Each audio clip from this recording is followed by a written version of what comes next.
Hey guys, this is Jamie.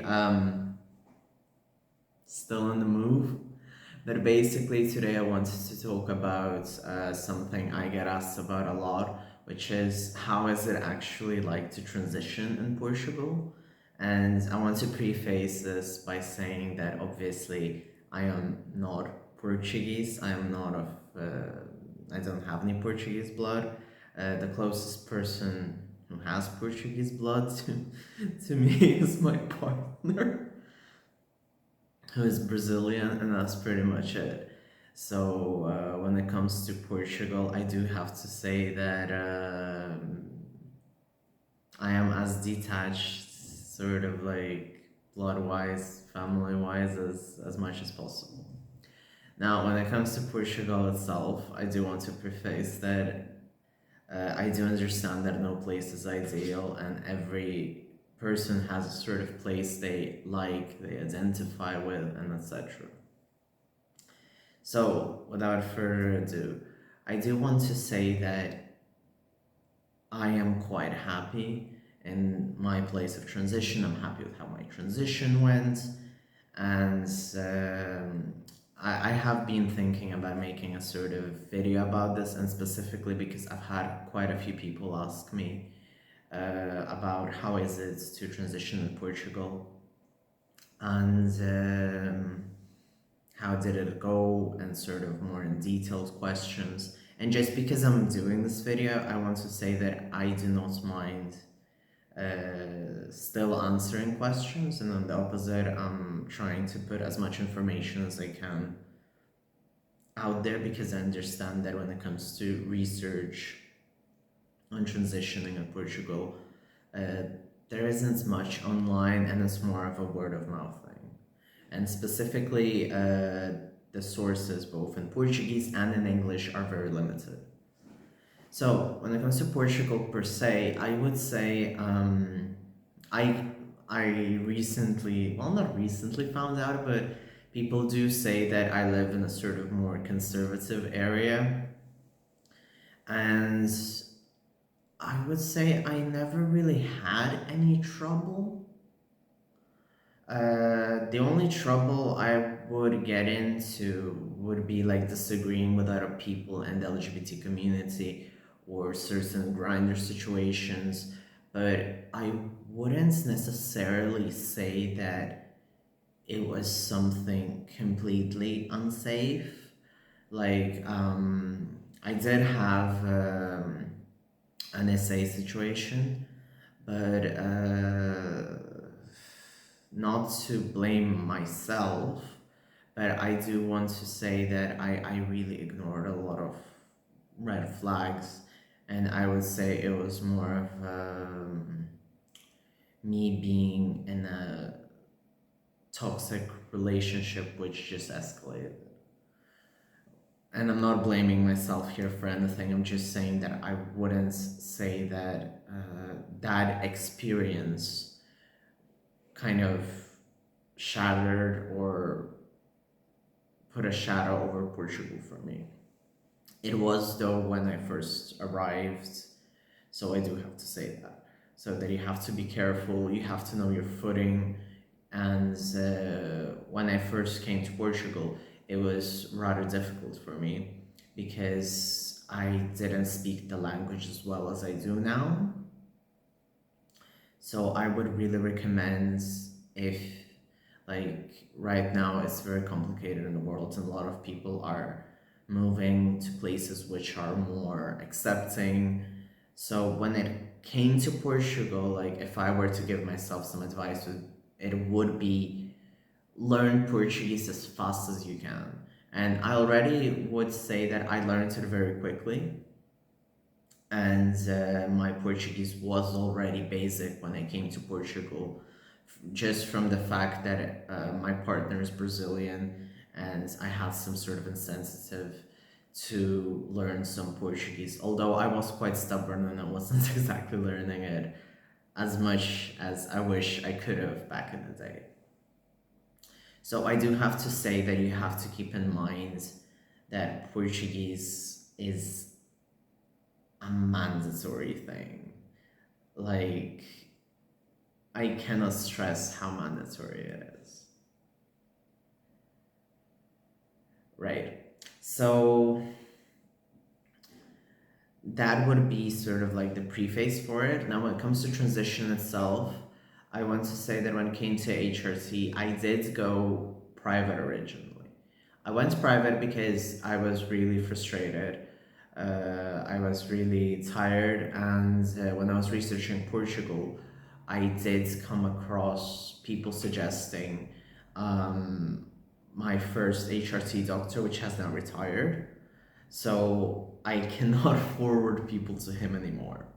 But I do want to say that the transition from private to public, it was a bit clunky, but I wouldn't say that it was bad. I do want to say that it really depends on the region where you're in. Like there are certain cases in Lisbon specifically, in the Lisbon area, where people say that the health service there can be transphobic and clunkier at times than it is in other places like Porto or Coimbra. So yeah. So I obviously have to say that. So when it comes to Lisbon, which is probably the most stereotypical London, I would say that to do some research, and there is enough evidence online and there is enough talk about which hospitals can be transphobic and which cannot be. But in general, they have been dealing with certain things and they are aware, the healthcare system is aware and they've been working on it. And not to sort of defend them entirely, but I do want to say that Portugal kind of like, it can have its sort of mistakes, but they do overcome them. So sometimes you have to just be patient. When it came to tea, I got it for private, but I was still assessed about 3 months. And this was with the fact that I had been assessed a bit previously when I was in Sweden. So it was sort of a bit rushed in the sense that I had already been assessed. I was living as a man for many years already, and I knew that I was a man from when I could speak pretty much. So that did facilitate, and obviously I'm not trying to say that because you discovered that you're trans later on in life, that doesn't make you less valid. I'm literally just saying my experience, and I'm trying to expose and shed a bit light on how it is in Portugal, or how it was for me. So I wanted to say that I highly do recommend going through the public route. Right now I'm in the public route. I am very happy with my endocrinologist. I'm very happy with the way things are going. I'm happy with the way my surgeries went, and I'm currently on the wait list for phalloplasty. Now, when it comes to certain things like top surgery, I do have to say that in Portugal, I did get a delay for my top surgery because of COVID, but as long as there is no more COVID, or rather certain regulations which will push you back, I would say you get it. They do understand what necessity is and they will work with you. Another thing which might shock people, and this is something I was talking yesterday to people about, and I do have to say that Portugal really differs from other places because it's very hard to find surgery results. And by really hard to find, I will be honest and I will say it's impossible to find them. So I frankly nearly went blindly with my surgeon because I knew that he was experienced. I read on him, but just it's not the experience which you see like in the US, where you have like surgeons which post their results and everything. So I do have to warn you about that. But at the same time, I have not seen a botched surgery. I know people who have went for different surgeons and surgeons different from mine, and I do want to say that the results are always really good from what I've seen. Like, I do not remember any bad results I've seen. As long as I do have to say that you do obviously have to follow doctor's orders, and you do have to understand that the doctors want the best for you. I do have to mention that before you get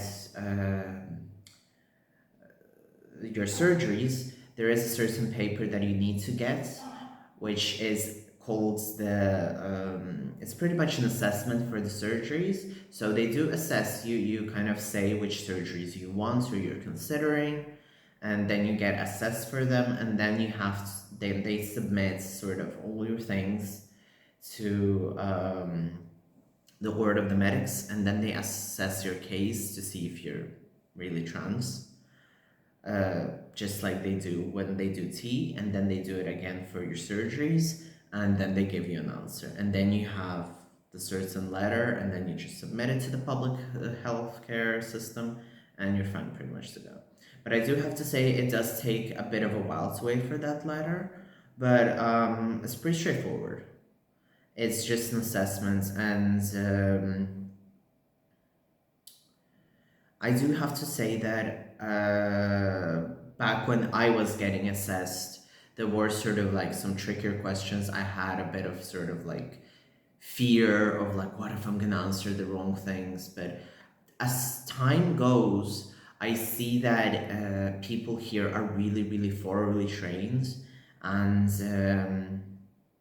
I do know cases where people were refused in Portugal, but I really want to say that they were refused not to gatekeep, but these people just, they weren't trans factually, and as time went on, they themselves realized they were not. Not because of that. So yeah, so I do want to say that the assessment is really thorough, and I have not heard cases of detransitioning in Portugal.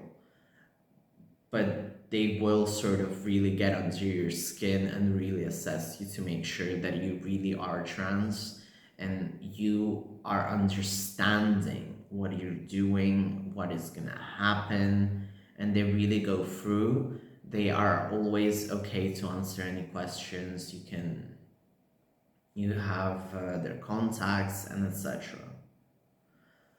So that was about top surgery. Then I also had total histo, and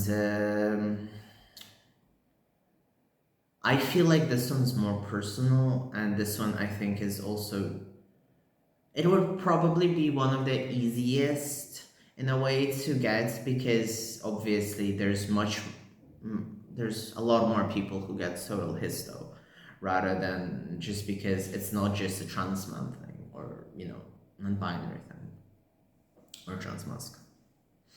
So you pretty much get someone, they do it, and that's it.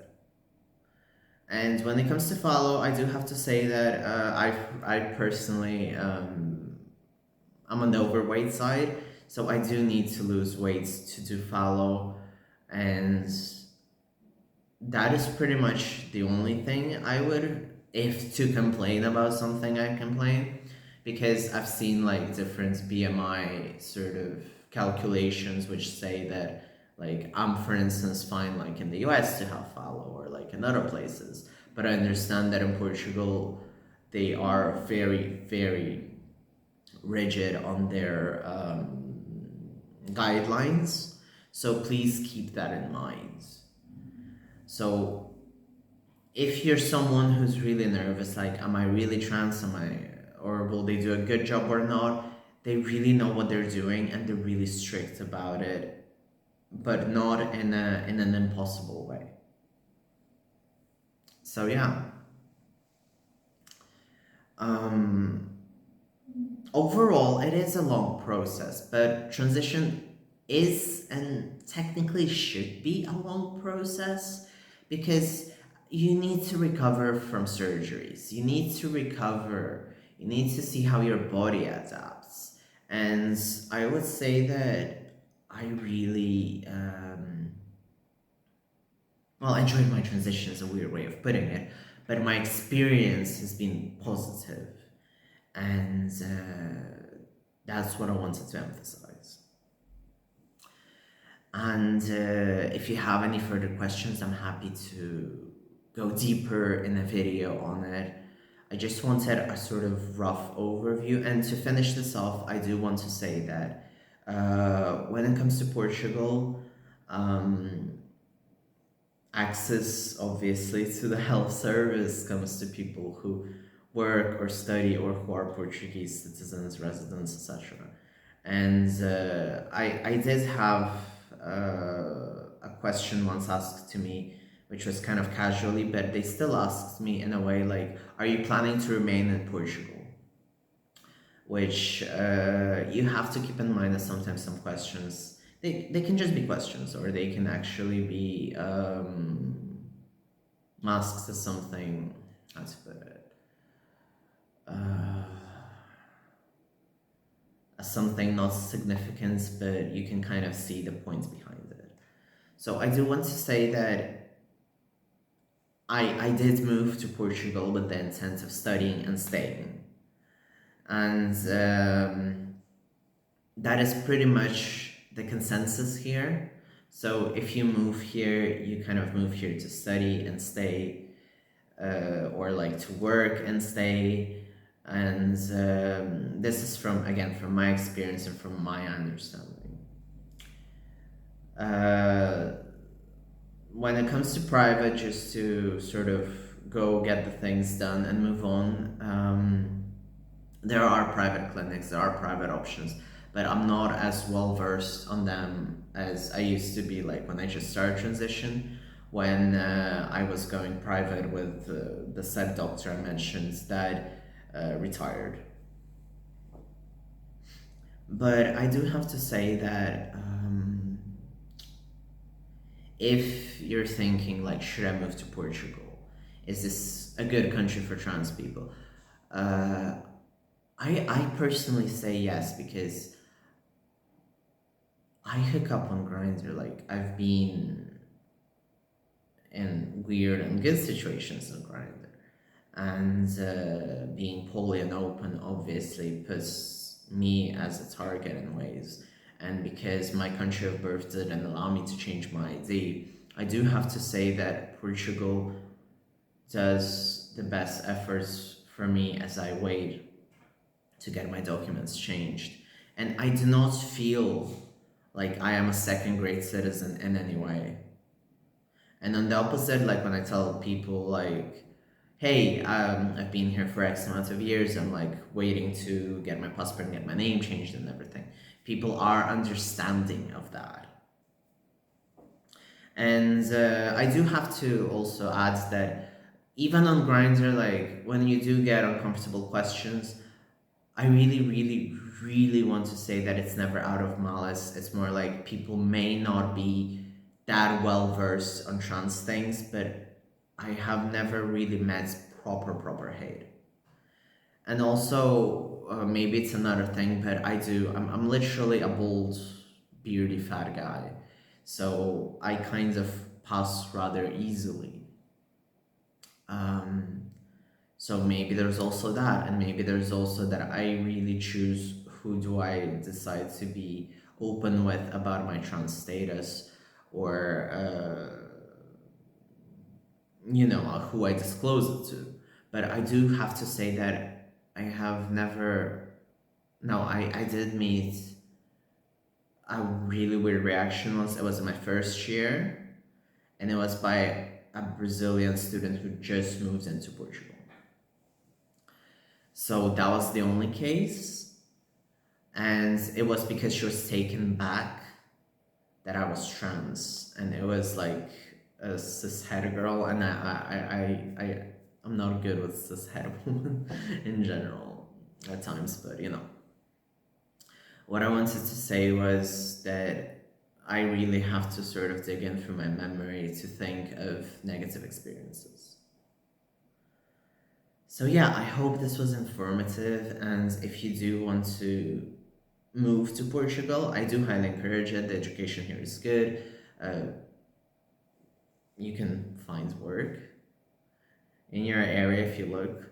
The housing crisis isn't as bad as it is elsewhere, allegedly. And yeah, I just wanted to share that growing up like in Lithuania, where HRT was like recently decriminalized, like for the first time ever, I do have to say that I am happy where I am, and like I was talking to a friend of mine, and I don't want to be one of those people who says it gets better, but I do have to say that it did get better here.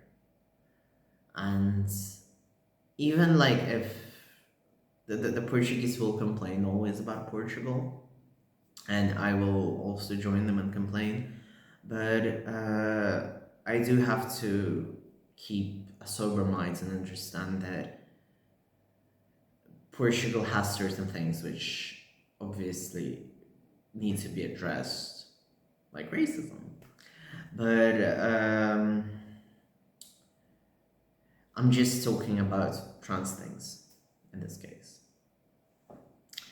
So yeah, so I would say that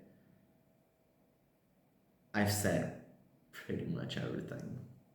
So thank you very much for watching. My DMs are open. If you are watching this wherever. So yeah, if you have any questions, please feel free to ask them. If there is a certain sort of aspect of transition you'd want me to talk about more, now that I'm near the post-transition, I would gladly film a video on it. And or if someone wants like 20 questions or something, I can also film a video just answering your questions. Anyway, thank you very much for watching. If you like this video, please give it a thumbs up, share it to raise trans awareness, and subscribe. Thank you.